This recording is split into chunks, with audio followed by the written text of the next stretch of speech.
So the version of me that you guys see showing up multiple times a week, prim, proper, confident, is not the person that I've always been. And I've been really vocal that multiple times throughout my life, I have had to start completely over. Sometimes because I just wasn't happy with where I was in life, and other times out of absolute necessity to survive. Regardless, every single time I've had a fresh start, I've lost things. I've lost people and titles, sometimes my peace, but every single time I've lost the version of myself that I was before. And while that's definitely been challenging, I can say that it's been one of the most rewarding things to be able to look back and see my evolution, to see the transformation, to really see the change. So in this video, I'm diving into the four biggest identity upgrades that I've undergone over the last, let's say, decade. And I'd encourage you to grab a pen and tag a friend because I know I'm going to say something that can help you, especially if you're looking to become her, like the next level version of yourself. Cool? All right, let's dive in. Number one, I had to upgrade from being a good girl to that girl. Good girl to that girl. If you grew up with me in FC, if you went to college with me, probably until I was about 24, 25, I was the world's worst people pleaser. I was devastated of rocking the boat, of getting out of line. I was always shrinking myself to be more palatable because I did not want to cause any sort of chaos. I thought that by being agreeable, by not speaking up for myself, by just going with the flow, by being the yes girl, that I would be chosen, I would be accepted, I would be liked, I would be loved. I often say that I didn't make any decisions for myself before the age of 30. And I was doing all of these things because I wanted people to like me. And I didn't realize that not everybody is going to like you. You could be a ray of sunshine and someone is going to prefer a storm cloud. That's just what their preference is, dreary and low. And so once I stepped past that, once I realized that shrinking myself was not making people more accepting of me. In fact, it got me walked on and overlooked more than anything. Once I realized that that was the issue, I stopped making myself more digestible. I decided that I belong in whatever room I walk in, and that's just the way it's going to be. But it took lots of things. It took lots of breakups. Took being overlooked for promotions. It took never being chosen. Do you know what it feels like to go over and beyond and stretch yourself way past capacity and someone say to you, I never asked you to do that? And so initially, I definitely would be like, well, that's horrible for you to say. No, you didn't ask me, but they're right. They're right. And so in this area, I just want you guys to remember that someone not being able to meet you where you are, to reward or to reciprocate your attentiveness and your love and your affection is not an invitation for you to try harder. It's not. You are that girl because you decided to be that girl. And that doesn't mean we don't have flaws. It doesn't mean that we don't need self-growth. It simply means that you accept that you're already enough. You're already worthy. You're not waiting on permission or validation. You show up like it is, and so it is, okay? Number two, I remember a time where I equated wifey with worthiness instead of just being worthy, period. I got married, y'all. I was about 23, 24. The timeline is blurry. I'm going to be honest with y'all.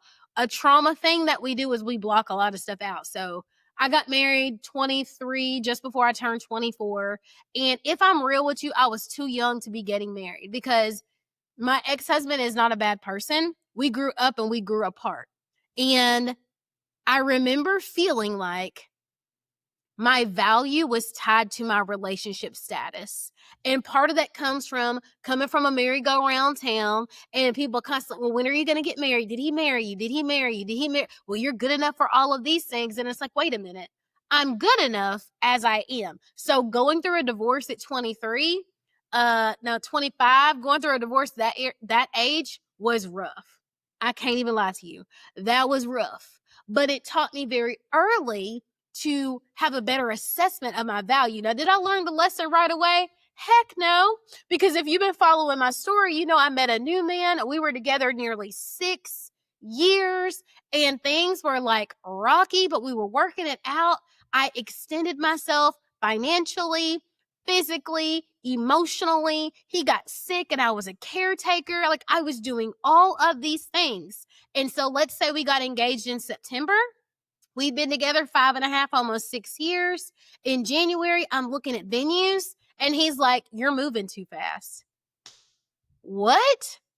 We've traveled out of the country together multiple times. We have a home together. We're raising my kids together. We do everything except for you being willing to give me your last name. And it was in that moment, like, if I remember correctly, because again, stuff is blurry. I remember him telling me he felt like I was rushing and I was like, bet. And so I scaled back, even though my feelings were hurt. But later on in that same timeline, he told me he felt like he was settling. And I don't know what happened, but like literally that was the straw that broke the camel's back for me. Cause it's like, wait a minute.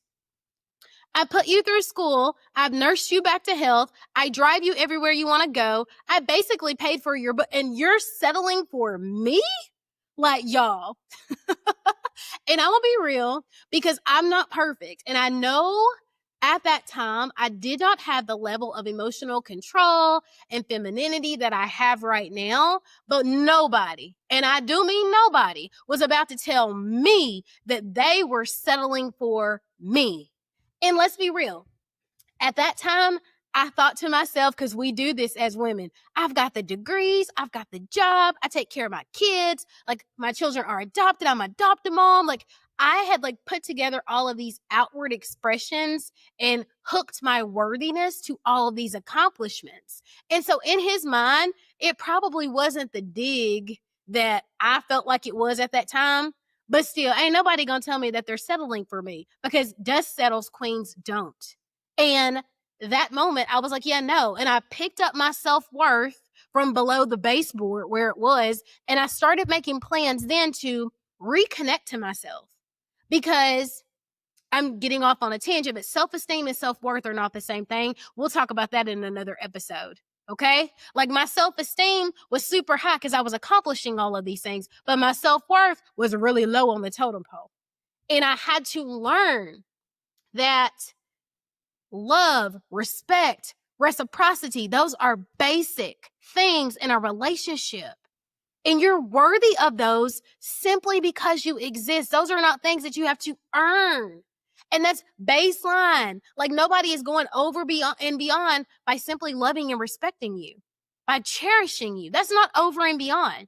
And that took some time, but learning that lesson was life changing. If you want to talk about that, if you want relationship help, DM coach, let's talk about it. Okay. Number 3, I had to transition from burnout queen to boundaries boss. Now, I've talked about it a little bit in the previous 2. I hinged my worthiness on accomplishment, on achievement, on being able to be a go-getter on all the things. And so I remember a time in corporate and in life where I was the girl who was staying late. I was the girl who was taking on the extra clients. I was the girl who was answering the phone at night, making sure that we were hitting the policy deadline, that nothing fell through the cracks. I was balancing the world on my shoulders so that no one else felt overworked or overdone. And guess where that left me? Cooked because I was still overpassed for promotions and overlooked, and I was still running to the ground, and I was like screaming out for help. I felt so misused and mistreated and so disappointed in the world. And the reality was all I had to do was stand up. I had I'd identified as a personal doormat. And because I was okay with it, people assumed I was okay with it. But when I started to learn to set boundaries, when I started to practice using my voice and saying no and speaking up for myself and not worrying so much about people liking me or how people were going to feel when I gave a little pushback or when I said, actually, this is not my assignment. Actually, this is more than I can carry. Life changed. And I started setting those boundaries, not just at work, but at home and in my relationships and with my kids and with everyone who wants to have access to me. There is no unlimited access to right here. I'm not a playground. This is not a theme park. Like, there's got to be a boundary, okay? Cool. And then lastly, the final upgrade that I made, and I will just say final for this segment, is I went from proving myself to just being peacefully powerful. I no longer spin my wheels. I no longer go like so hard in effort to prove my worthiness. I'm not trying to convince anybody. I'm not negotiating my value. Either you see it or you don't. And either way, I'm good. I started surrounding myself with people who absolutely love me for me, who see me and they're like, yay. Like, have y'all ever heard that quote where it's like, surround yourself with people who light up when you walk into a room? I pay attention. I stop going and hanging out in places where people get quiet or they get withdrawn. We don't have to do that. There are so many people in this world. Everybody is not for you. They say, maybe I'm not your cup of tea. That's because I'm a shot of tequila. Like, sincerely, I'm not for everybody. But I learned to separate that, to separate from knowing who I am, what I bring to the world, what I bring to the table, and your inability to see it, your inability to see my value has no bearing on my worth. And you get to learn that about yourself too. And so, multiple times, all four of these things that I've learned through multiple different phases of my life. But when you put it all together, it's a rewrite. It's not a reset. That cute little go for vacation, you guys get out of town for a couple of days, you pretend to be different people and you romanticize your life, and then you come back home and in 2 weeks you're miserable just the way you were before you left, because it's time for a rewrite. It's time to reset your mindset. It's time to recode and realign your identity and who you want to be in this world. It's time to reclaim your confidence. And I have a 14-day program coming up that is specifically for that. Every single person that joins, by the way, the limit is 8 because I'm giving you so much of me, okay? Every single person that joins is going to get Telegram access to me. So if you are a texter, you're going to be able to text me, voice message, okay? You're also going to get a one-on-one call, 45 minutes, where we dive into your life. What's holding you back? What old stories are you hyper committed to that prevent you from becoming the person that you want to be? I can help you transform your life. You get to take the first step. I'm not knocking down doors. I'm not jumping in your DMs begging you. If you want to change your life, you get to step up to bat. It's simply that simple. I love y'all.